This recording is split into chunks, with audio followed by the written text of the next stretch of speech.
All right, good morning and welcome everyone. My name is Kevin Stoffel. And I'm Sherry Buffington. Between us, we have more than 60 years of experience helping leaders get the best from themselves and from their team members. And collectively, we have uh, more than 50 years of experience. And over the years, we've found that whenever things go awry, effective leadership is always lacking. Mm. Leadership is foundational, and it's a foundational set of skills that, when well executed, motivate, manage, inspire, and influence others to accomplish truly great things. And when applied to self, among other the great things that are accomplished are emotional intelligence, more success, and greater satisfaction in life in general. So we welcome everybody to today's sessions. And on the screen is on the slide is a little bit of bio background on each, Sherry and I. Just give you a little bit more background on who we are. So we call this the foundational ABCs, and ABC stands for awareness, better choices, and caring. So the more aware we become of ourselves and of others and of situations and so forth, everything starts with awareness. We can make better choices, and better choices leads done with a caring approach or caring attitude, both for ourselves and for others, leads to true leadership. And true leadership begins with leading ourselves well. And the ABCs, awareness, better choices, and caring is a key are the key building blocks, if you will, for leading ourselves well. As we said, it all begins with awareness, and Sherry developed this model called the ACE effect, which ACE stands for awareness, choice, and effect. So as we become aware of situations and choices and options available to us, we can everything starts with awareness. We can make choices. And life is really kind of like a binary code. We can either do the right thing or the wrong thing. And if we have that choice to make at every point in life. And if we go down the right thing path, we can either do or don't do it. If we do it, it has a positive effect on our energy. We get positive outcomes and positive energy, positive things happen. If we don't do the right thing, negative it has a negative effect on our energy. And conversely, if we make the choice to do the wrong thing, there's also a do or don't do path on that side as well. And sometimes not doing the wrong thing is the correct choice, because not doing the wrong thing has a positive effect on our energy. So if we just think about life as binary code, awareness, make a choice to either do the right thing or the wrong thing, and do or don't do. And in the famous words, words of the famous philosopher Yoda, it's either do or don't do it. There is no try, right? Correct. And making choices and doing the right thing um, with a caring approach is always the right thing to do. And that caring really relates to caring approach both relative to ourselves and relative to others. We tend to think about caring relative, taking care of other people or whatever, or having caring towards other people, but caring towards ourselves is equally as important in the form of self-care. Especially as a leader. We can't self-lead if we aren't self-caring also. Right. So emotional intelligence is the ability to effectively recognize, understand, and manage your own emotions, and to recognize, understand, and manage, effectively influence the emotions of others. So it's not just about self, it's about understanding of self, understanding of others, being able and recognize and understand those and manage those emotions on both sides, and effectively build a better relationship, better teamwork, and better outcomes. And as Plato said, it's, above all else, know thyself. So it all starts with authentic self-awareness. And there's that word awareness again. Authentic self-awareness and awareness of the motivators, needs, and communication styles of others is essential to developing high levels of emotional intelligence. So it's a two-way street. It's not being aware, understanding, accepting, and kind towards ourselves, being aware, understanding, accepting, and kind towards others, so that we can then better manage the relationship dynamics between self and others to achieve a better relationships and achieve better outcomes. And many people fail to develop emotional intelligence because they're not clear on who they are, where they're headed, what they want, and they're not aware of other people. They haven't delved deeply enough into the human condition and human behaviors to understand other people. And where there's lack of understanding, if whether it's understanding ourselves or understanding others, to the degree that we lack understanding, then emotional intelligence is also lacking. Right. So we've been covering doing the series over the last basically last year. We're on our 11th session, and this is the topics that we've been covering over the last year. Um, starting with relationship building and the components of that, self-leadership, effective communication, problem solving, change management. And today we're going to talk on the topic of vision and delegation. And they're really tied together. You can't have one without the other if you want to achieve great and grand goals. And these are not just, these factors are not just foundational leadership. They really are the essence of emotional intelligence. And at the end, we'll recap, since this is our last session, we'll recap each of these topics a little bit as well. Sherry, you want to take it from here? So people often think that vision and delegation are two separate things, and they're two separate functions. They just don't function well one without the other. So in order to delegate well, we have to have a vision of what we want to occur.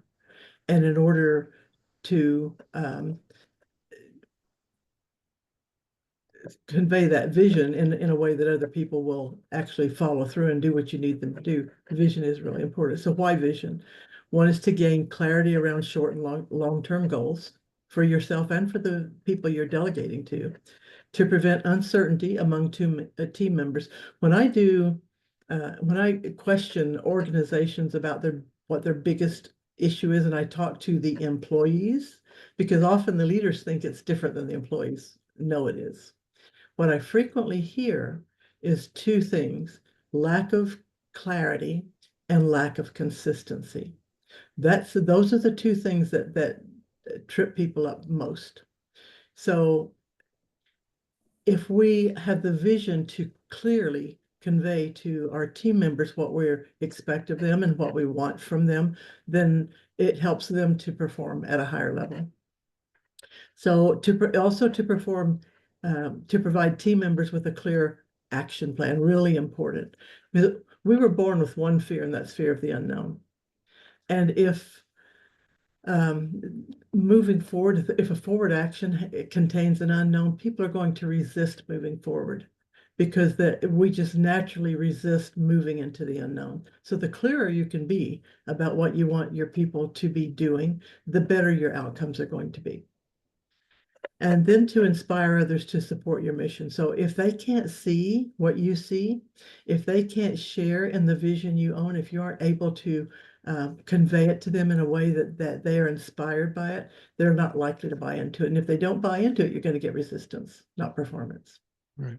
And inspirational leadership I think, the purest form of leadership. There's nothing we can do to other people to lead them, but inspire them, set a great example, cast a clear vision, set a great example of leading ourselves well, that inspires other people to want to follow that example. So inspirational is key to effective leadership. Mm-hmm.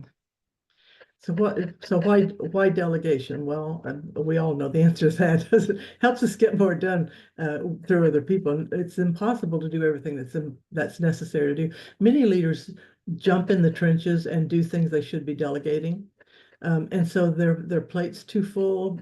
Leadership feels burdensome. They're exhausted at the end of the day. They're frustrated with their people, and they don't realize that a lot of the time it's because they're not delegating well. And which just goes back to where that clarity is so important. So why delegate? To expand your reach, to get more done, to accomplish grand goals. No grand goal can ever be accomplished singularly. We need people to make accomplishing your mission possible. So convey your mission and then delegate so that you can make your mission possible. Yeah. And one of the things I think about on the delegation side is I have a saying that I kind of coined a few years ago, that if it's worth doing, it's worth not doing alone, right? Mm-hmm. Anything that truly is worth doing, it's always better doing it with somebody, because it's the experience of doing it with other people that really creates the memories and the excitement and the joy and the energy for us as human beings, because we're meant to live in community, right? We're not wired or meant to live alone by ourselves. If you take a baby at birth, or even a toddler or a young child, and you leave them stranded alone, they're going to die, very quickly, because we're just not meant to live on our own. We're meant to live in a community. So if it's worth doing, it's worth not doing alone.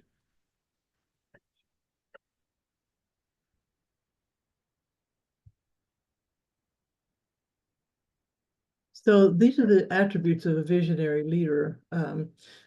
It's important to move into this space when you're sharing a vision.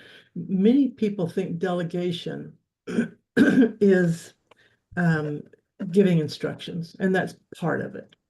But people will buy into the task. They will do the task. They will give 100% only when they can see what you see, only when your vision inspires their vision.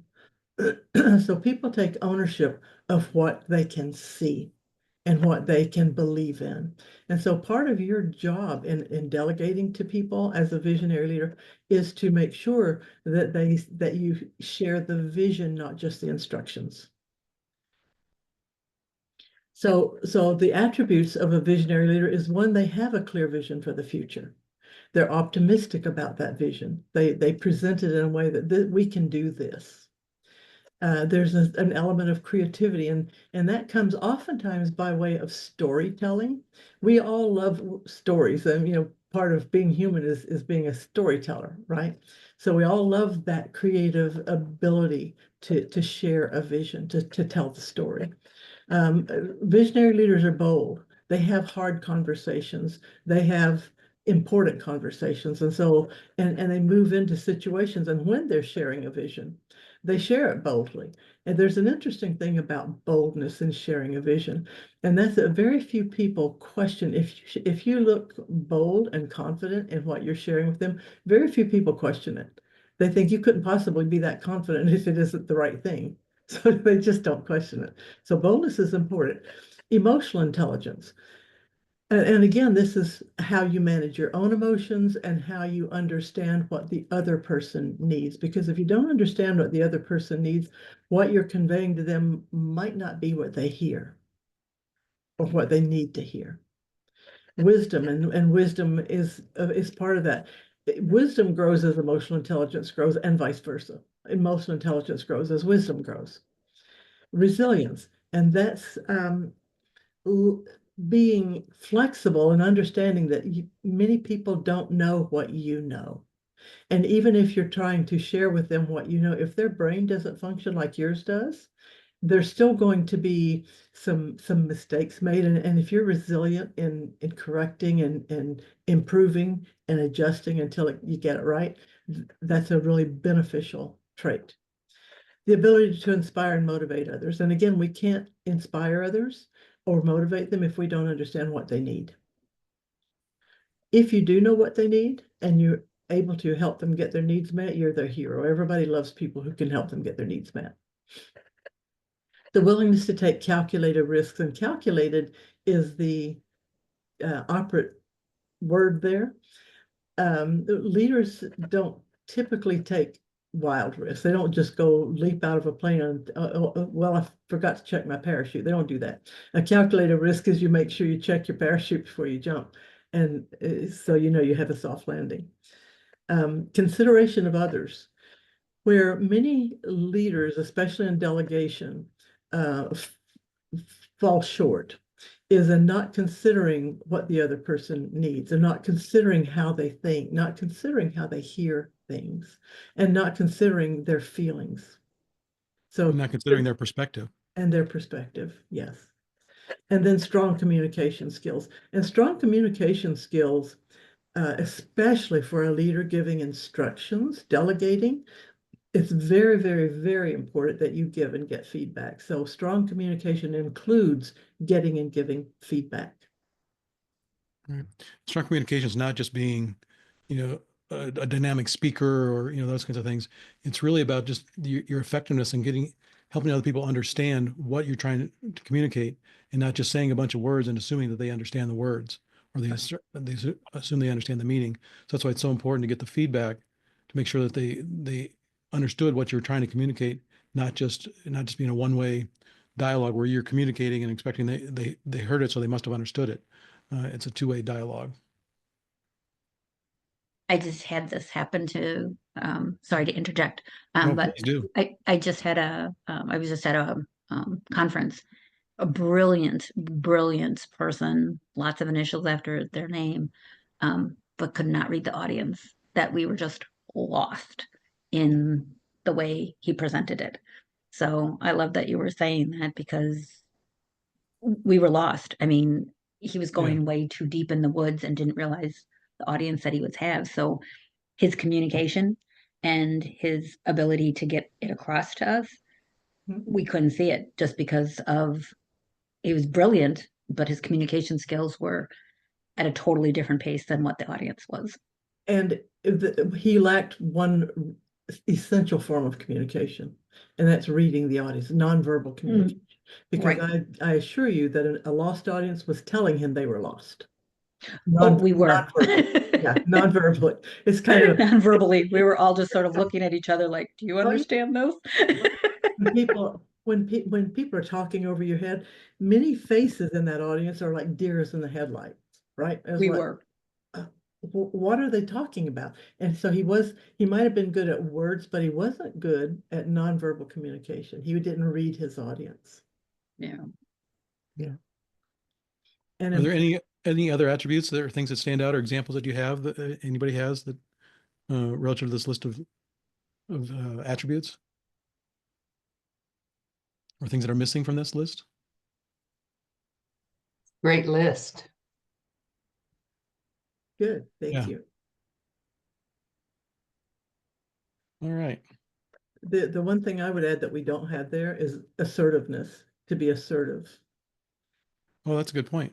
And there's a difference between assertiveness and aggression. So many people think that assertiveness is too soft, but it can, for some people, appear aggressive because you're stating facts and having hard conversations.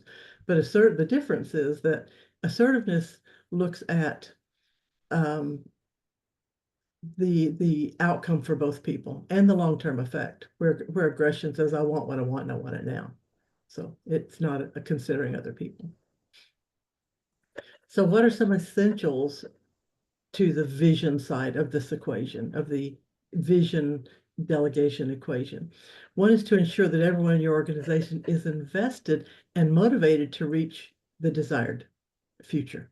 So in order for that to happen, you have to be able to decide, to be able to convey what that future state is that you want. And again, this requires sharing the vision influentially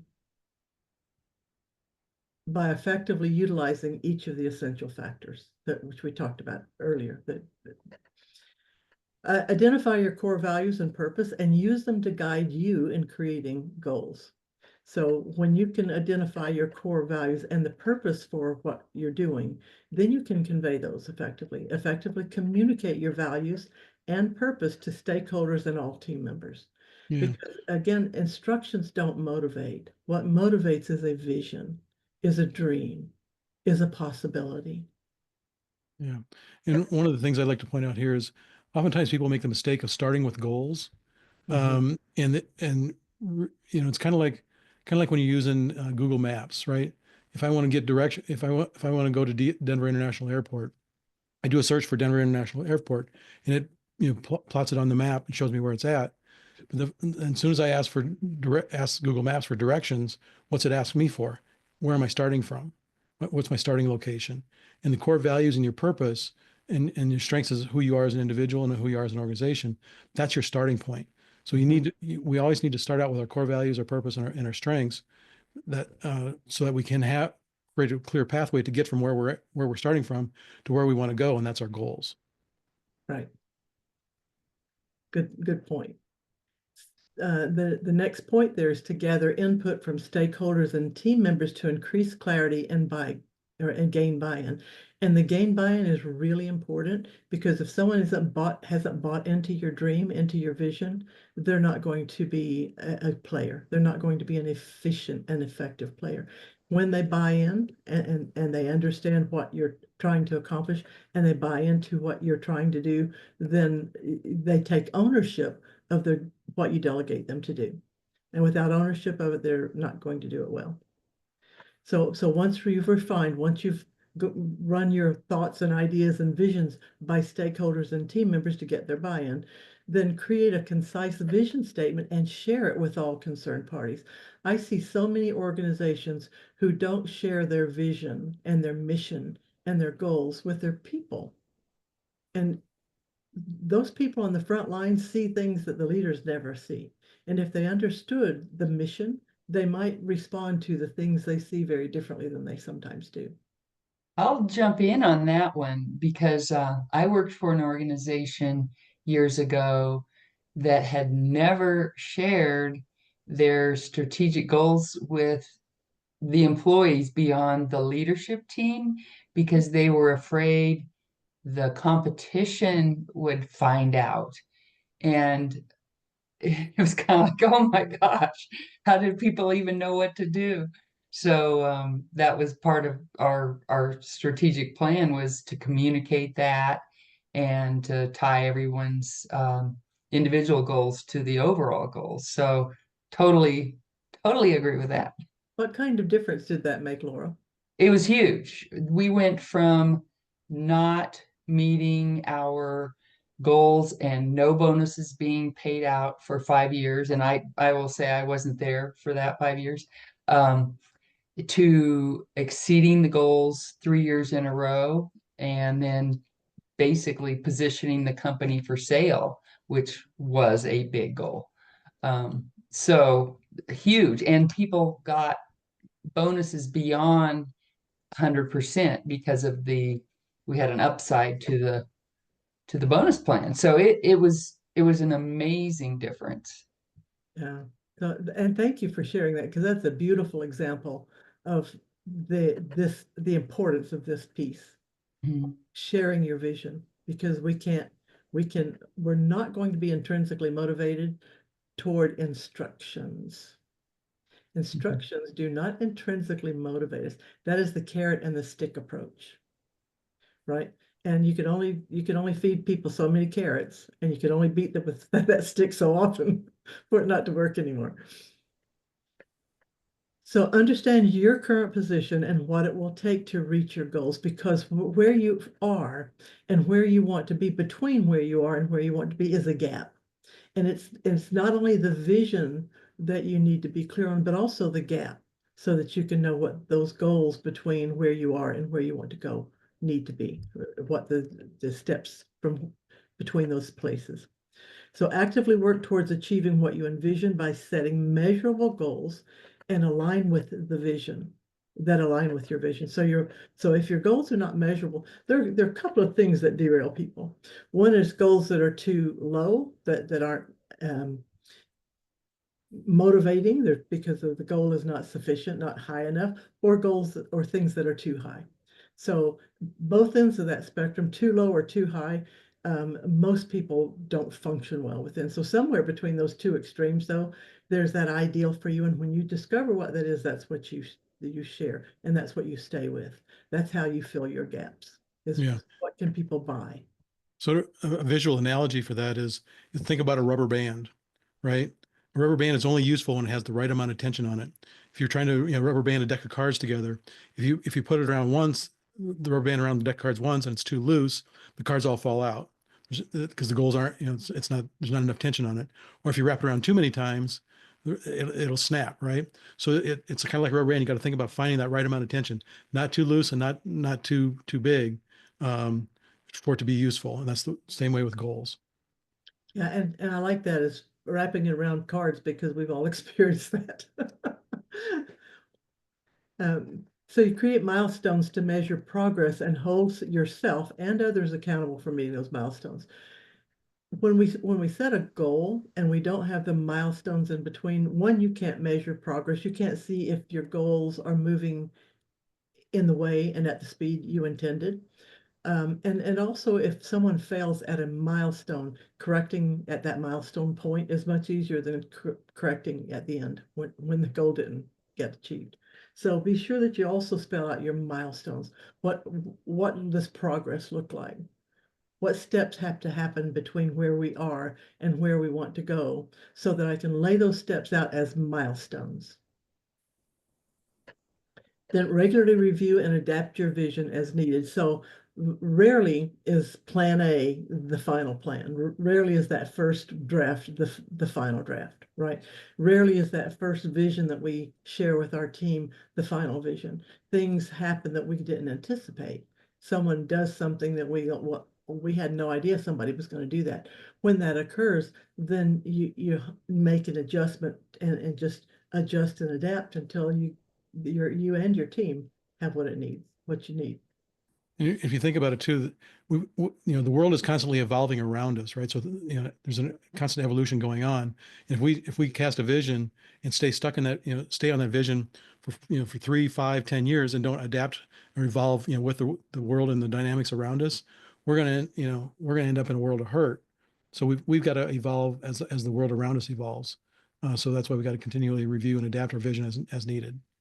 And that's a good point, because there's some very, very large international corporations that don't exist anymore because they didn't adapt to what was happening in the outer world. Yeah, think of Blockbuster Video.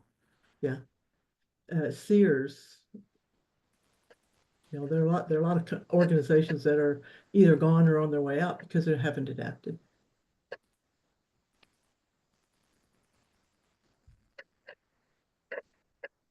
So the slide we just saw is repeated here, except it's all faded out except 3 key points, and those are around goal setting.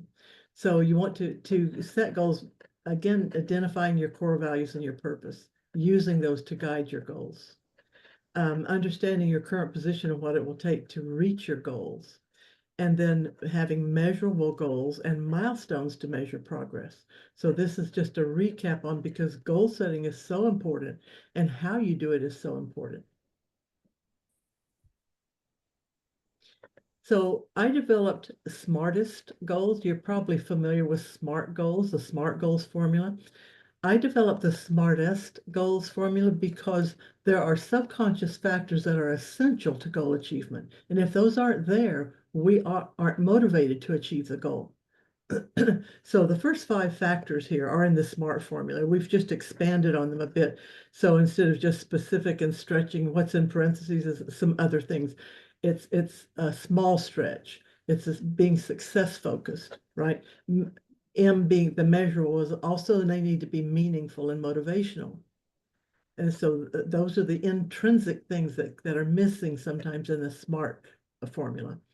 Attainable, achievable, action-oriented, in parentheses, acceptable and agreed to, because it doesn't matter how action-oriented your goals are. If the people don't agree to them, nothing's going to happen. Realistic, results-oriented, in parentheses, relevant, reasonable, and rewarding. Again, those are intrinsic motivators. So much of what's laid out in the SMART formula is extrinsic motivation. Intrinsic is so important. The T of SMART is time-based, timely, targeted. Also important for it to be trackable for clarity for you and for them, and tangible. There needs to be a tangible reward, and usually it's best if you can come up with a tangible reward at each of the milestones. And tangible doesn't mean giving them something. It doesn't mean money. It means it can be recognizing a good job.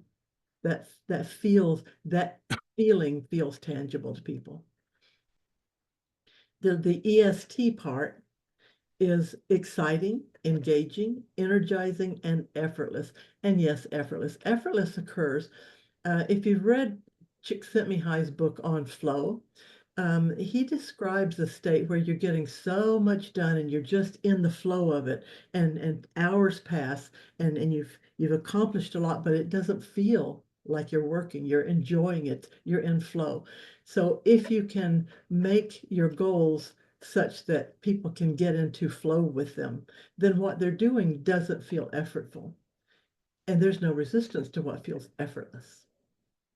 Satisfying is the second S, sane and sensible. So sane would depend on knowing your people. What's sane to them? What's sane to you might not be to them. So to get there, you need to know your people. And T is true to your passion, purpose, and mission.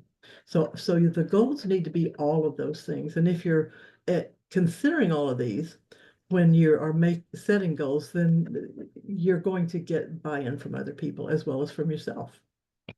Yeah. One of the things I think about when I think about the difference between SMART and smartest is that SMART goals, specific, measurable, attainable, realistic, and timely, those are, very conscious mind oriented. It's all in the conscious mind. It's all about logic and rational reason, and sort of very left brain, oriented. In the EST and the things in the parentheses, most of it really addresses the emotional component, which is the subconscious component. And it's so adding in that emotional component, that's where the intrinsic motivation comes from. It's from the emotional component, the emotional buy-in. And so unless we're speaking to the subconscious, where things are stored, all of our emotions are stored, um, the left brain parts are easily forgotten, right? So that's why people do goals at the beginning of the year. By February, they've already forgotten what those goals are because they haven't combined the emotional component, which stores it in the subconscious level, and that stays with us throughout the course of the year. So kind of like storing it on your hard drive in a computer system versus storing it on RAM. As soon as you turn the computer off and go to sleep at night, the computer gets turned off, and everything that's in RAM and the memory gets wiped out if it wasn't stored to the hard drive. So adding the emotional component stores it on the hard drive, so you remember it, day in and day out throughout the whole year. Yeah.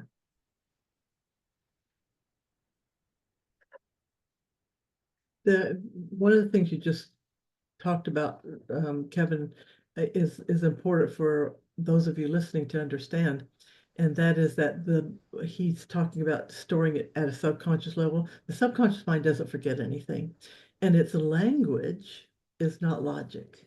That's the conscious mind's language. The subconscious mind's language is emotion, story, and sensation.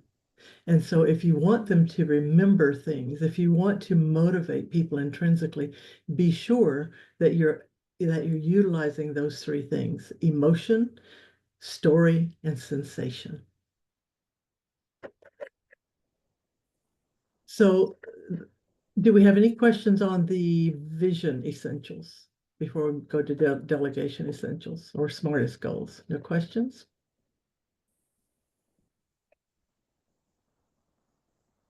Okay, so delegation essentials, what do we need to have in order to delegate effectively? One is you need to, first of all, select the right person for the job. And in order to select the right person, you need to know your people and you need to be able to identify their strengths and also the limitations, because if someone does not have a strength around something you need a strength around, and you assign them a role, you delegate something to them, you can bet money they're going to fail because they don't have the strength or the brain capacity to do that. So be sure that you know your people and what their strengths are, and you put the right people on the job. Provide clear instructions, be very specific about the task, give and get feedback. And when you're giving and getting feedback, do you understand is not feedback. Everyone's going to say, yes, I understand. Why? Because they don't want to look stupid. So that is not feedback. Feedback is, please feed back to me, or what I just explained to you. And again, this is really important too, so that I know that I explained it effectively. So if we use a you message instead of an I message when we're asking for feedback, and we say, please feed back to me what I just explained to you so I'm sure you understand, that makes them feel like you think they're not too bright. But if you're saying, so that I am sure that I explained it the way I intended or well, then you're keeping it in your court and it doesn't feel like an affront to the other person. So get and give feedback. So if someone is giving you instructions, for example, and they're not asking for feedback, give it. Say, here's what I heard you say. Is this correct? That's giving feedback. And just be sure that you keep I messages when you're getting feedback. Empower the employee to succeed, and you do that by conveying trust. Give decision-making authority. Oftentimes I see leaders delegate a task and they don't convey to that individual that they trust them to carry out that task. And if they don't trust them, that's the wrong person for the job. So if you've done your homework up front and you've selected the right person for the job, convey to them that you trust them to do the job. People tend to rise to whatever level we expect of them. And if we don't expect much, we're not going to get much. If we expect a lot, we're more likely to get a lot. So, and if you're not going to give them decision-making authority to carry out what you've just delegated to them to do, then they're going to be coming back to you every time there's another step to take and ask your permission to take the step. So be sure that you convey trust and you give them decision-making authority to complete the task. Define and convey your expectations and the desired results, because if they don't know what you expect, we look at cultures and among the cultures that you see in an organization, there's one that's healthy, and it's what I have labeled as structured freedom. People cannot function freely and fully within anything without structure. So be sure that you are providing the structure and conveying your expectations, and your desired results helps to provide that structure. They know what will and will not get them in trouble. For example, if you're conveying your expectations, this will create a problem, this won't, this will get you rewarded. When people know that, they feel more free to act and to make those decisions, unless they just get stuck, and then they're going to come to you. They're not going to be coming to you all the time. They'll come to you only when they're stuck. Yeah. I think of the structure kind of like the rules of the game, right? If you want to, if you want to play a game of football, the people you put on the field better know the rules of the game, otherwise they can't function. They can't perform in a desirable way if they don't know what the rules of the game are. That's what that Right. structure is about. Absolutely. And then they're free to perform within that structure.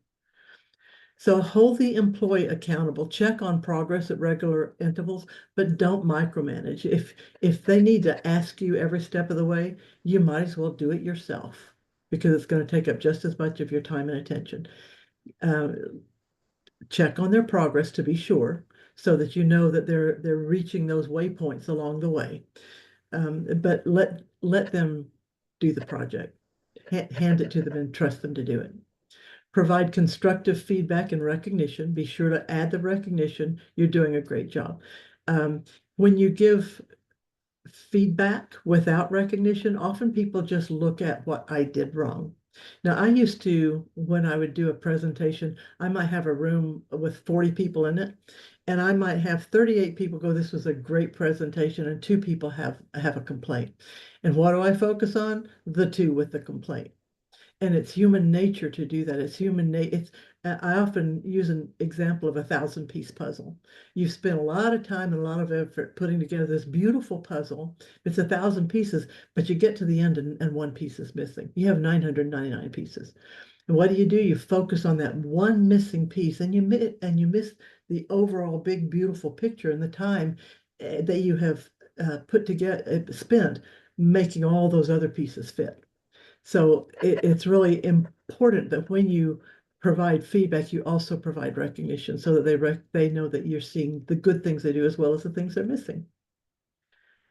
You want to recognize achievements along the way and express gratitude for progress made. And again, this is looking at waypoints. You're right on track, or you're a little behind, and can we try this? Have you thought about this? So there are lots of things you can do by way of questions. And by the way, questions open the mind, statements close them. Instructions often close them, especially if the instructions are unclear.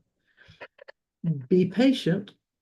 It's really important, and recognize that mistakes may be made. If it's a small project and the person is experienced at carrying out this project, they'll probably move right through it. But if it's a large project and the individual has not done it before, mistakes will be made. You can count on it.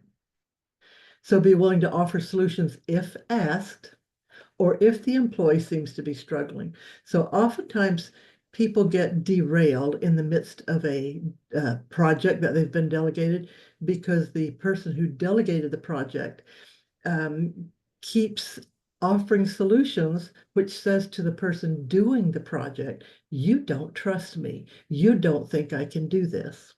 And if you don't think I can do this, maybe I should be worried about it too.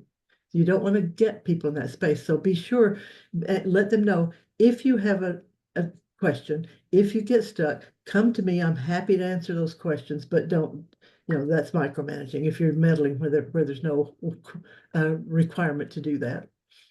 The picture over to the left, I've written a book. It isn't published yet, but it's called What Cheese?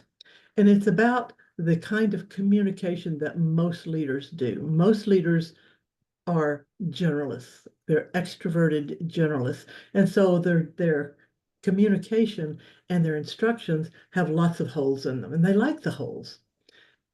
The types of people we call commanders, they're extroverted, action oriented, and generalists. And they like the holes because to them the holes make leave room for innovation and creativity. Your people don't like the holes. When you're wanting something done and you want it done well, there cannot be holes in what you provide them. That's why feedback's so important, because you need to know, did I leave some holes here, some areas of non-understanding that these people need to understand in order to do a good job.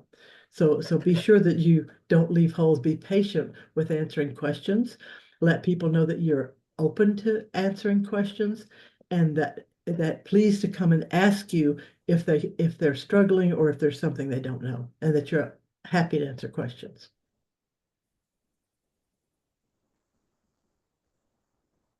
Questions or thoughts on that list of delegation essentials? I liked the gratitude part.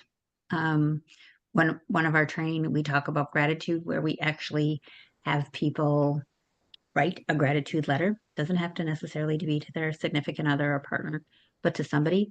But then they have to go back and actually read the letter. And we've done this with a lot of our police departments that we train. And it's amazing how many people assume when they're getting that gratitude letter that it's negative. Like, what's wrong? Are you dying? Are you having an affair? We get a lot of that ones, they assume that the negativity is there versus we're giving a sign of gratitude. So we always talk about gratitude is great, but you also have to verbalize that gratitude. So I thought That's a that was really good point. interesting. Yeah, that's a really good point. And you're right, people are often, especially if they don't get it frequently, if it's just out of the blue, like you say, they get a letter of gratitude, they're going to ask, "Oh, what's wrong?" Right? Mhm. Well, why Mm, are we doing this? So yeah, it's a yes. really good point. Yeah. Yeah. One of the things I want to just point out on the first bullet, select the right person for the job. It's more than just knowing or identifying strengths, what people are strong at, but it's also looking at what are their needs, what do they need to feel fulfilled and satisfied and successful, and also what are their energizers and their drainers, right? What energizes them as an individual, which is part of meeting their part of meeting their needs, and what drains them. So you don't want to put somebody into a role that drains them, or ask them to do a task that drains them, or if you sometimes you have to do that or you need to do that, but then know that you need to reward them with something that energizes them after they're done doing something that drains them, kind of thing. So be aware of those energizers and drainers in addition to their strengths. And another thing to be aware of there, that's a really good point, Kevin. Another thing to be aware of there is how long can someone stick with a task that is draining. So understand that once they have reached I can't do this anymore point, you're not going to get any production from them. So know how long they can, and when there is a job that needs to be delegated that might have some elements to it, and often they do, that are draining, intermix those with things that are energizing. Because if they can re-energize themselves between the draining parts, then they can get through it better. Kevin, I liked how you talked about strength. One of the activities that we just did was, is your strength, what's the shadow of your strength? So a lot of times people will say, oh, I'm honest and I'm really good. But does that honesty have also a shadow where you sort of are bulldozing people with bluntness and how you're not approaching it, like you were talking about the other slide of knowing your audience and everything. So I think there's like two sides of that. And I liked Yeah. how you talked about know your people's strengths, but also know, does that strength also have a shadow to it, and how to delegate that. Yeah, that's a really good point. Another example of what you just presented, Barb, would be someone who says, I'm really caring, right? The other side of really caring is I won't have hard conversations, right? Yeah. I don't want to hurt people's feelings, so I'm not going to have the hard conversations. Yeah. That reminds me too of, any strength taken to an extreme can become a weakness. Mhm. Just like your example there of I'm really caring. If you're too caring and you to the point where it becomes a weakness where you can't have the hard conversations, then that strength of caring, taken to an extreme, can become a weakness. Mhm. All right. So this is kind of the process in a nutshell.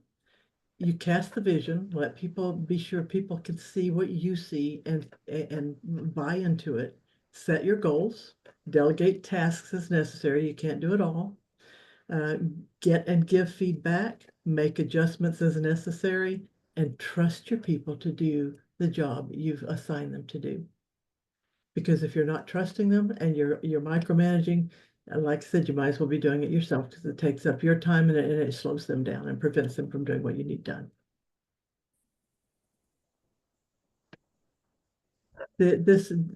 People often ask about what is a vision and delegation two different things? They're a dynamic duo, as it turns out, because without vision, we can't delegate well. And without delegation, our visions don't come to fruition. So we need both of those. And they work together beautifully when you let them.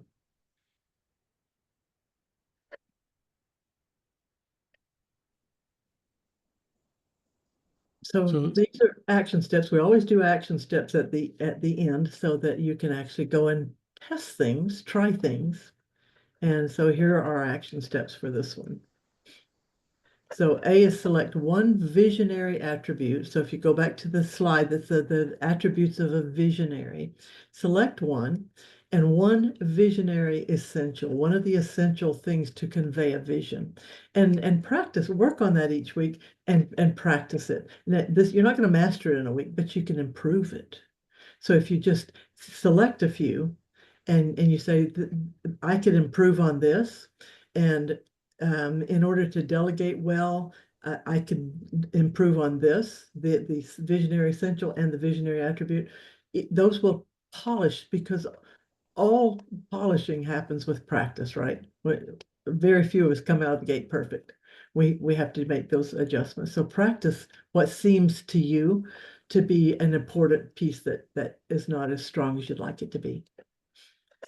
So use Core Map. Core Map is the assessment that my team and I developed. It looks very deep and very broad into not only who a person is hardwired for. We're all come to the world hardwired for our nature. And then life happens. So our nature, based on what occurs, based on our conditioning, our nature is either suppressed or it's enhanced.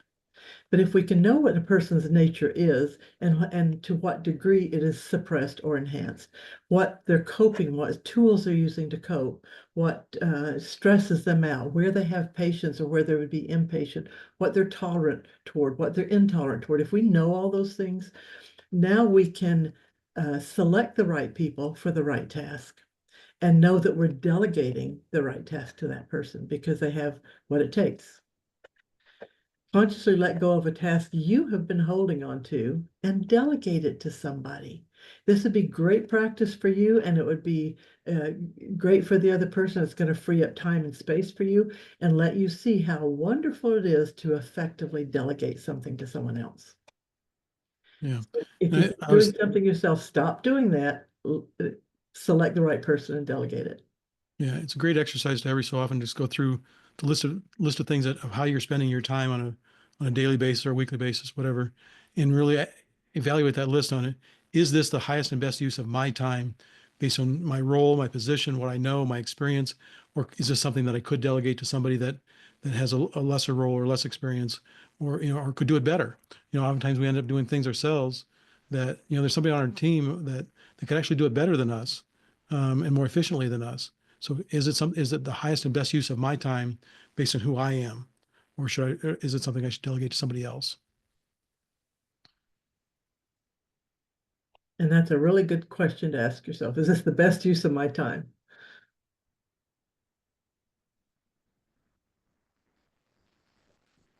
So we've covered each of the foundational skills, and we call them foundational because in many leadership training courses, you're seeing the what to do. And what to do is important, but why to do it is more important. Because if we don't understand why we're doing something, we're often not going to do it. So in this series, we're looking beneath the surface. We're not looking at just what to do, but why to do it. Um, which is why we started with motivation. And motivation is, many people look at motivation, but let me give you a plaque to put on your wall or a trophy to put on your shelf. That's extrinsic motivation. And extrinsic motivation is limited in its effectiveness and it's expensive to maintain. So giving people a bonus is an awesome thing, but that's still an extrinsic motivation. Why? Because if they got a bonus this year, they're going to expect one next year. And if they don't get one next year that's equal to last year, they're going to think something's wrong, either with the company or them. So it becomes an expensive thing to extrinsically motivate people. And then you're always out looking at what kind of incentive can I find you're the incentive. Your vision is the incentive. Your appreciation of them is the incentive. Being part of something larger than themselves is the incentive. Yes. So you're looking for ways not to motivate extrinsically, but to motivate intrinsically. And sometimes that extrinsic motivation is a really good intrinsic motivator. For example, one of my clients just had an event where they had awards for successes during the year. And this is the first year they did that. And they heard several of their employees going, I want to get that next year. That's that extrinsic motivator became an intrinsic motivation to that person who wants that award next year. So if you're extrinsically motivating, look at the intrinsic value to that as well. Influence. We influence people by helping them get their needs met. We influence people when what is important to you is also important to them. And if it isn't important to them, all the talk in the world is not going to get them on board. So influence is being able to tell the story, convey the vision, get buy-in, and understanding who you're talking to see whether they're influenced by your vision or not. Some people will be and some won't. It helps to know. Assertiveness, we talked about that earlier, is the difference between assertiveness and aggressiveness. Assertiveness is always I messages. Here's what I think, here's what I feel, here's what I need, this is my position. No one can argue that with you. No one knows what's in your mind and in your heart more than you do. So no one can argue I messages. I think, I feel, I need, my position is. It's also about looking at the long-term effect. So sometimes we have to have those hard conversations because the long-term effect is that individual gains some self-discipline. They understand what's expected of them and can do a better job. So sometimes what feels aggressive in the moment, if the long-term goal is to have a long-term benefit for both people, then it's still assertive. So iMessages, making sure that what you put out there has a long-term effect and is beneficial to both of you. There's a way to find a benefit to both people. So not everybody needs the same thing. You need something done, and your employee who's you're guiding to do that needs your recognition. They need a job. They need something besides what you need. So you need to head out. Barb, thank you for joining us, and we'll send you the link to. Thank you so much. Stay warm. Thank you. Thank you. Thanks. So integrity, honesty, that goes without saying what the value of that is. People, if we don't have integrity, people don't learn to trust us, and if they don't trust us, they don't follow us. Dependability, the same thing. If people know that you're dependable, that what you say, that your word is your bond, they trust you, they will follow you. Decisiveness is critical to leadership because without it, everybody's flailing. Self-leadership, Kevin, you want to talk to that? He's Yeah. His I, whole life is about self-leadership, so this would be a yeah, good area for him. I believe all leadership starts with ourselves, leading ourselves well. And I also think that we're the hardest person in the world to lead because we have a hard time getting out of our own way. And that's because we don't know ourselves well enough. We're not aware enough of who we are, what our strengths, what our needs are, what our drivers are, what our energizers are, and so forth. So to me, self-leadership is the purest form of leadership. If we lead ourselves well, set a great example, then we inspire other people to want to follow that lead, follow that example. And I think about, a sports team. You take a football team. I'll date myself a little bit. John Elway or Peyton Manning, were former quarterback, Super Bowl champion quarterbacks of the Denver Broncos. They were leaders, but they had no position of authority or rank over anybody else on their team.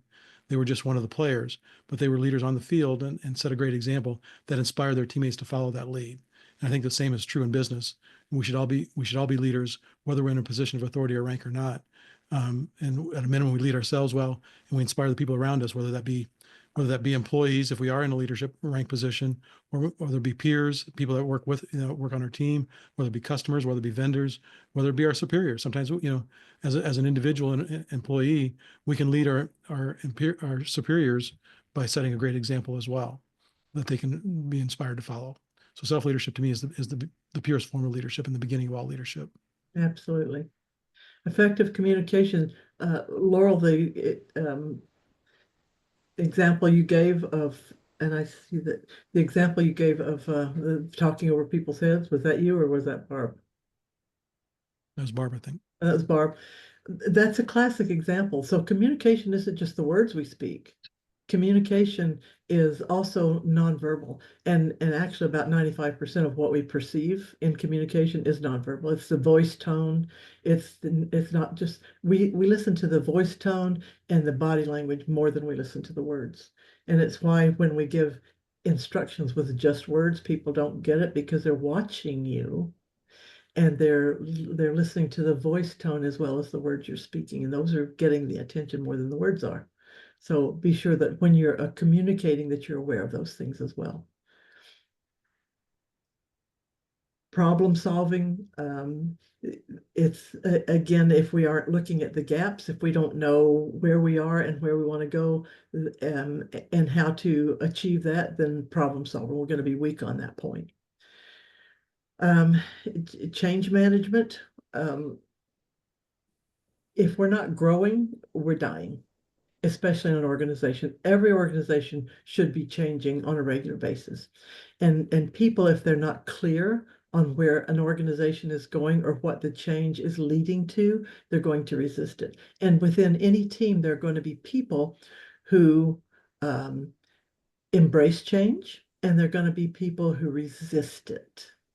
And if you know who those people are, if you know who the embracers are, and you know who the resistors are, you can pair those people up. You can pair and embrace someone who embraces change with one or two or more who resist change to help guide them through it. So if you're experiencing massive change, don't try to do it yourself because it's too big. That's where delegation is so important. And clarity is so important because that vision delegation piece, if they can't see where you're going, they're not going to go there willingly. The only constant is change. Mm-hmm. Any questions, comments, complaints? We're open to all of it.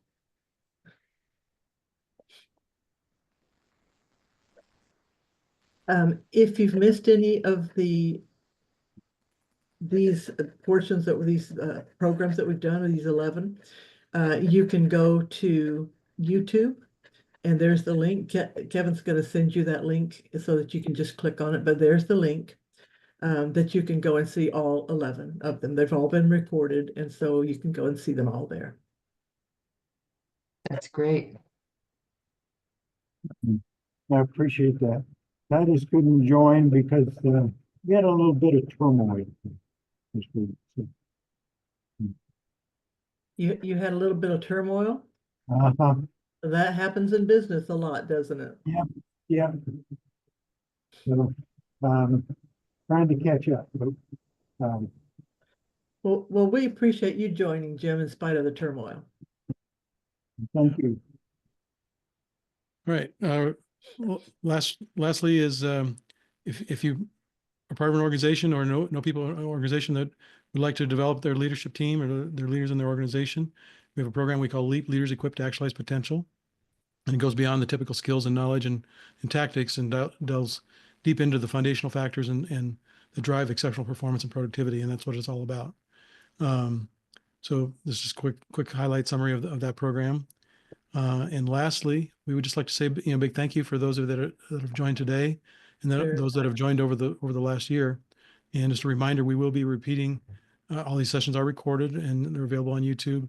And we'll also be repeating this program live going forward as well, because we think there's a value in being able to participate in the dialogue and the conversation and ask questions and give feedback in addition to just listening to the recording. So. And those examples that you, Laurel, and Barb threw out were very, very beneficial. Those are the kinds of things that enhance the learning. I mean, just having those real life, this happened and there's why it happened, examples is really, really beneficial.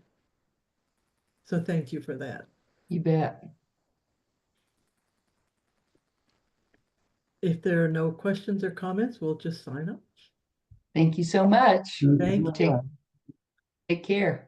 You too. Bye. Thanks for joining. Bye-bye.